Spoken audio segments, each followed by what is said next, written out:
welcome to episode 2 of the CatCast. My name is Jason Stivers, and I am joined today by my lovely girlfriend, Shai Bolin. Thank you so much for being here. Today we'll be discussing UNI volleyball's historic run in the Missouri Valley Conference and the effects it has had on the program and our school. So, without further ado, let's get into it. How are you doing, Shai, before we start getting into discussing volleyball? I'm good. How are you? I'm doing great. So, UNI volleyball, what is there to say about this program? Like, what if someone came up to you and was like, describe UNI volleyball, what would you say? Probably that of all of the sports that we have here, that it is one of the best when it comes to record and winning. Maybe even when it comes to the team, but I know a lot of our other teams are very strong and very tightly connected, so it's hard to say if that one would be the winner for that. But I would say I definitely think that maybe outside of wrestling, volleyball is the sport that UNI is best at. I forgot about wrestling. Wrestling's good, and I mean, granted, you have to say wrestling because we just won a national title 2 years ago. In wrestling, that is the only sport that we have won national titles in recently. But no, volleyball, I mean, we are incredibly good at volleyball as a school. UNI coming off of last weekend where they just secured the regular season championship for the 4th straight time.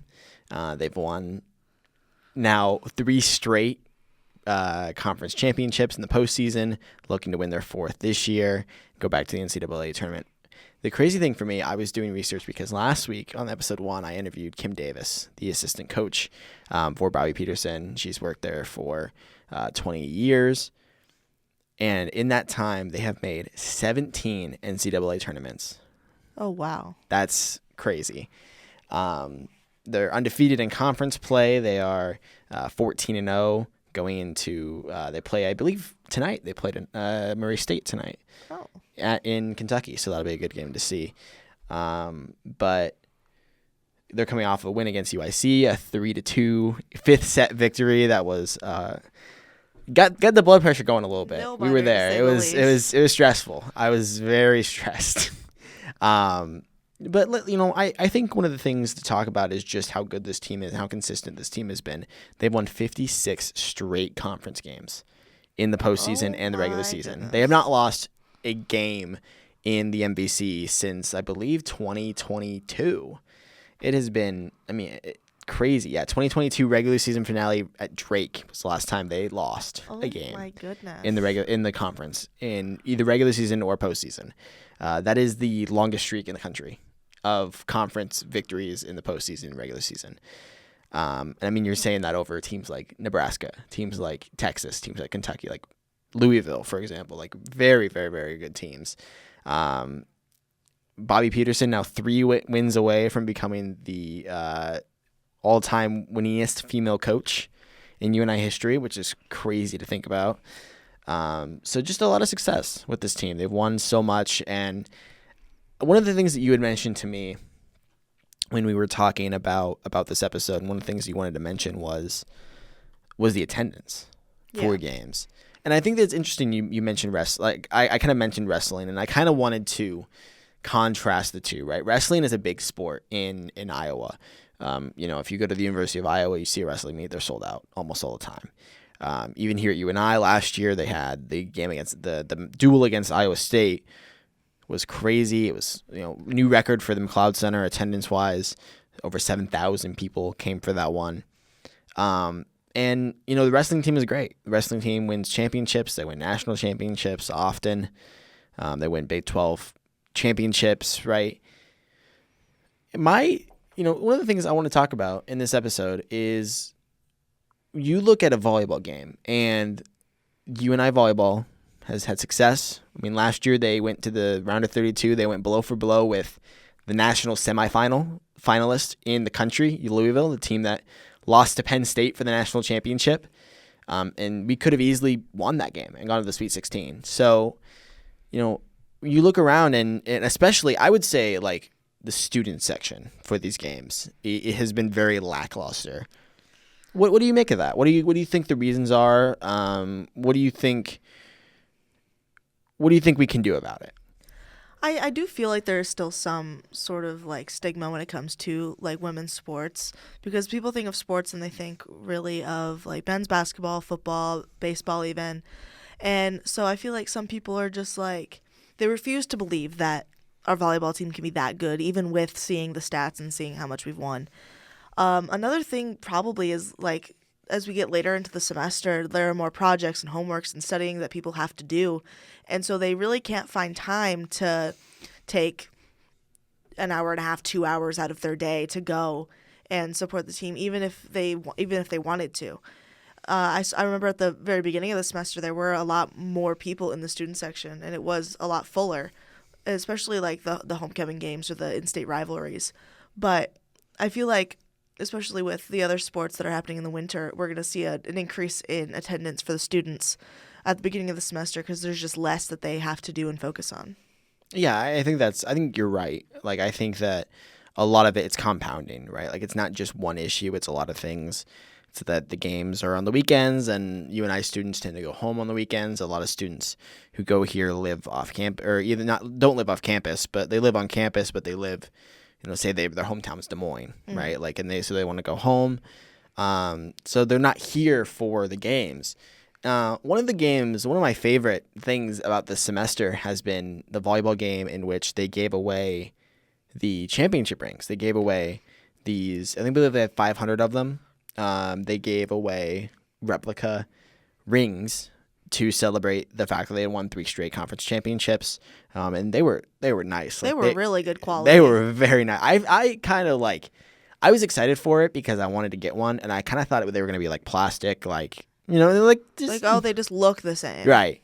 They were like metal and like heavy and really cool looking. Like, they look real. Like, they look like the real thing. That'd probably hurt your toe if you dropped it on your foot. For sure.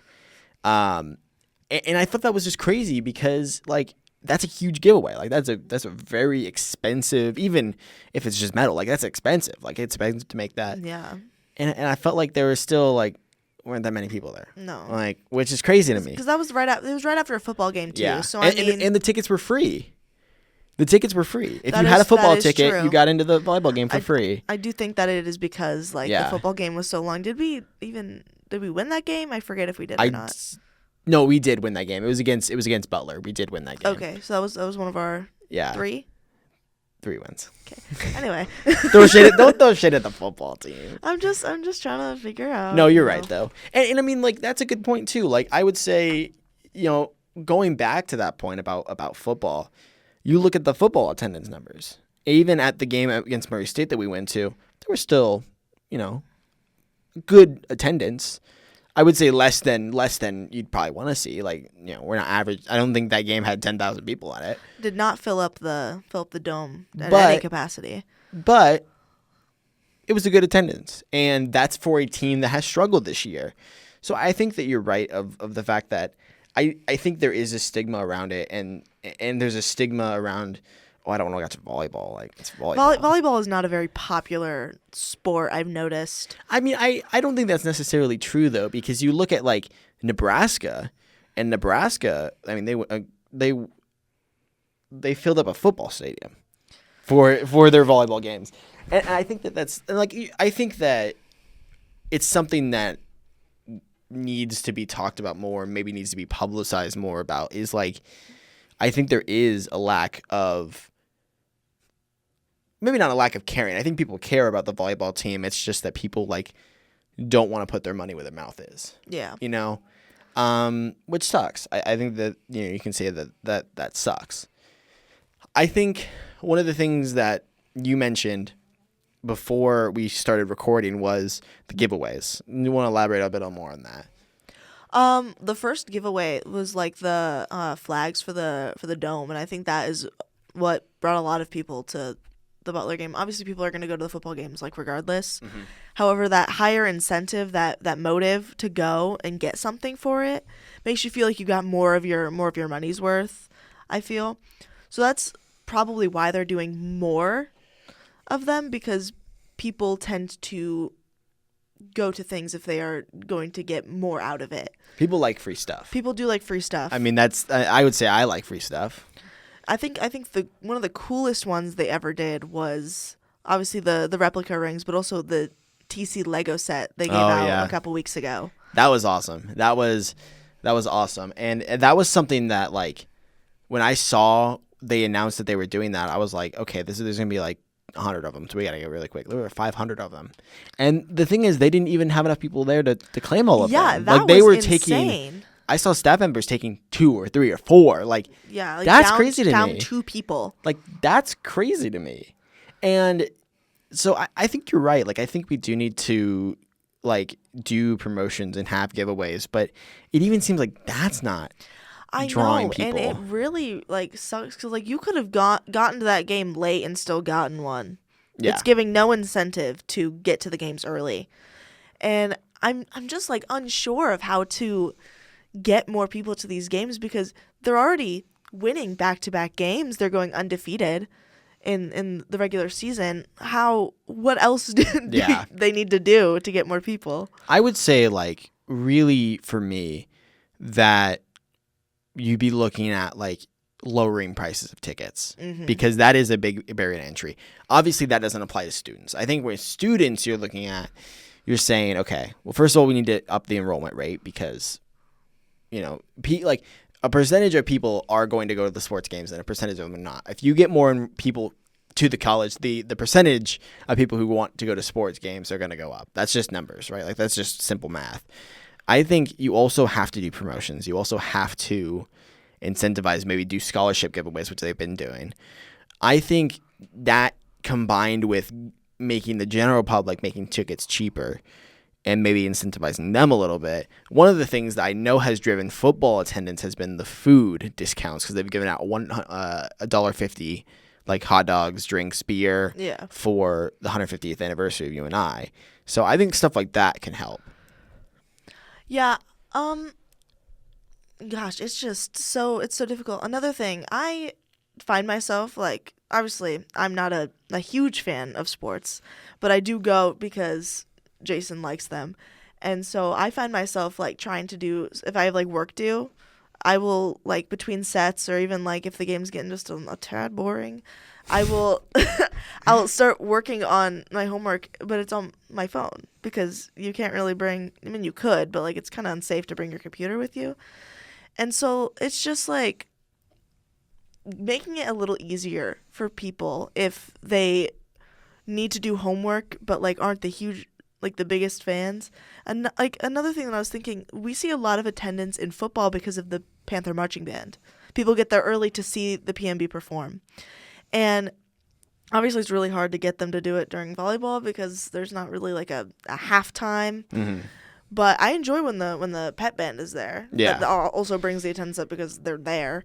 But, like, I feel like people tend to like when there's more, like, shows. Yeah. During the sports events. And I would say, too, like, one of the things that I mentioned to you several times, why isn't the pep band at volleyball games? Yeah. They aren't there. Why? They were at the one against... They were at the bigger ones, the bigger games, but they were not at all the games. And I feel like people, because, like, during, like, breaks, what are you going to listen to? Like, the music that plays over. They play the exact same song. They play the same songs. I feel like that would be exciting to see, like, or maybe, like, have, like, a certain genre of music. Like, say this is going to be 90s night, so the pep band's going to play a lot of 90s music. That would be interesting. That's what they do for the halftime. They have these themed nights. Yeah. And I think that would be really fun, especially if, like, if before the game, like, when it comes to, like, learning, people could, like, put in, like, their suggestions for songs so people could come and see if they're, like, what they put in was decided on and practiced and played. Yeah. It's like getting the fans to be more involved, I think definitely helps. And it's just really hard to figure out, like, how to do that because they're trying everything they can think of. Right. And it's not the product on the court. That's the thing. No, like, it's really definitely not. There's nothing they can do on the court to fix that. Right. So I think it's interesting. I think it's something that, you know, is definitely going to evolve. And I think the attention on women's sports is growing. So I think it's something that may just naturally happen. Yeah. As women's sports grows and as women's basketball has been growing, women's volleyball now, I feel like maybe needs, like, that one spark. Like, I feel like we have the kindling, we have, like the fire built. We just need like a spark to get it going. One thing that would douse that kindling, though, is if the WNBA does not get a season next year. That That's would true. really douse it when it comes to That's women's true. sports. That is true. It's a good thing to talk about. Maybe we'll dive further into that later. But all right, for this episode, that's all the time we got. Thank you for our little chat. If you have any suggestions, let us know. Let us know what we should talk about here. So thank you so much for joining, and have a great rest of your day. You've been listening to the CatCast.